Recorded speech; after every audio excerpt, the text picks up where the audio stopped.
আল্লাহ নবী সাল্লাল্লাহু আলাইহি সাল্লাম হচ্ছে কানে কানে বলেন, আমি কাউকে শোনাবো না, আমি শুধু হাসরের মাঠে বলবো, মৃত্যু পর্যন্ত চাচা ওয়াদা দিলাম জগৎবাসীকে শোনাবো না আপনি ঈমান আনছিলেন। কানে কানে কন। আবু তালেব বলছে না, কানে কানেও বলবো না।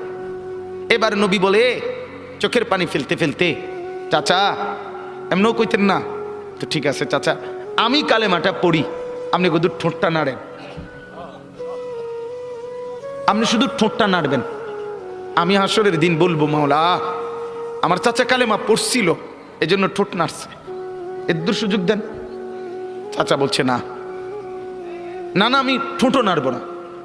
আল্লাহ নবী তখন অঝরে কাঁদতেছিলেন আর চোখের পানি ফেলে বললেন, চাচা আপনি জাহান্নামের আগুনে জ্বলবেন, আমি সইব কেমন? আবু তালেব নাফরমান তখন কি বলছে জানেন? আন্নারু খায়রুম মিনাল আর, মুহাম্মদ